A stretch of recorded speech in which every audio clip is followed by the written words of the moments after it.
Raffi and the Riverside è un action platform sviluppato da Socrates Laboratories, che voglio innanzitutto ringraziare per la gentilezza nell'avermi fornito una chiave del gioco. Il titolo mi colpì fin dal primo sguardo per il suo stile grafico 2D ipercolorato, che richiama fortemente quello di Paper Mario, con personaggi realizzati con lo stesso stile pop-up book ma inseriti in un mondo 3D a mappa aperta, ricco di attività, enigmi e un'ambientazione davvero esuberante. In questo video andrò a raccontarvi quella che è la mia esperienza dopo alcuni giorni passati a giocare a questo divertentissimo videogame, quindi allacciate le cinture e seguitemi in questo viaggio. Ma prima, se vi va, iscrivetevi al canale e lasciate mi piace per supportarmi. Ok, andiamo!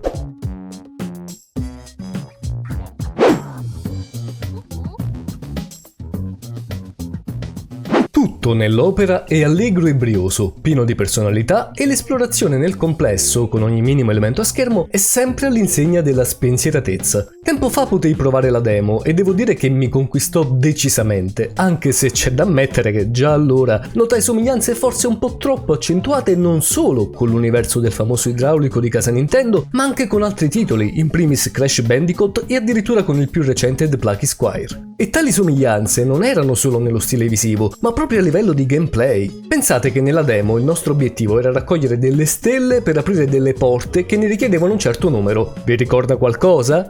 Ecco, fortuna che nella versione completa hanno rimaneggiato un po' questi elementi, e infatti le stelle, ad esempio, sono sparite e sono state rimpiazzate da altre collezionabili, seppure io sia riuscito a scovare alcune linee di dialogo non aggiornate che le menzionavano ancora. Ora immaginate bene che certe somiglianze fin troppo spinte in un action platform potrebbero comportare conseguenze anche a livello legale non di poco conto, soprattutto se consideriamo che il gioco è multipiattaforma e che è uscito anche per Nintendo Switch, se capite cosa intendo. Ma veniamo ora al cuore del gioco, che, così come si era visto anche nella demo, è la meccanica swap, ovvero un copia e incolla di texture che consente di trasformare elementi, colori o altre texture del mondo di gioco in altri. Ad esempio possiamo tramutare la lava in acqua, massi di pietra in blocchi di legno, cascate in rampicanti e così via. Questo sistema rende i puzzle molto creativi, anche se a volte un po' ripetitivi, però tutto sommato regalano una certa soddisfazione, soprattutto quando riusciamo a risolvere quelli meno immediati.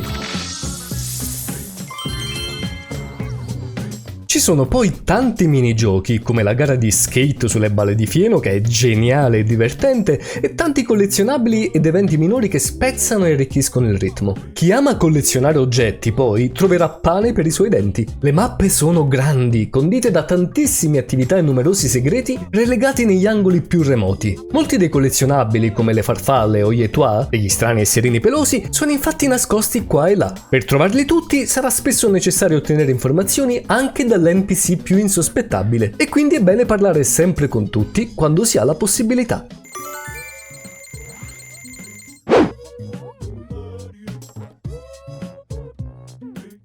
La narrativa adoperata è leggera e scanzonata, ma sicuramente gradevole da seguire. Quest'ultima è tornita da personaggi adorabili come Raffi, la sua amica ape Pip, che ci permetterà di planare durante i salti, la talpa Seredler e la tartaruga Cilia, tra tanti altri. Per farla breve, la storia gira attorno a queste marbles, delle biglie magiche, e a un cattivone che è una specie di cubo di Rubik che viene inavvertitamente risvegliato dai nostri. E indovinate cosa? Il maledetto è a caccia proprio delle suddette biglie e noi dovremo impedirgli di distruggere il mondo.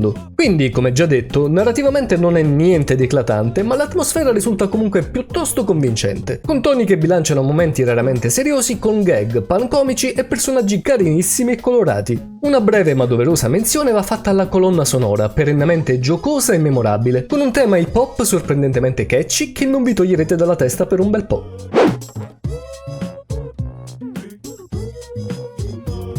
Ho avuto modo di provare il gioco nella sua versione PC e posso dire che a livello tecnico è abbastanza solido. Tuttavia non mancano delle criticità, degli aspetti che a parere mio andavano oleati meglio. Occasionali problemi a camera e controlli, glitch minori, obiettivi e checkpoint a volte poco chiari e puzzle non sempre facilissimi da capire nelle meccaniche. Inoltre alcuni minigiochi e sfide si ripetono talvolta un po' troppo e per superare alcuni di questi la mancanza della lingua italiana potrebbe effettivamente rappresentare un problema per i meno avvezzi.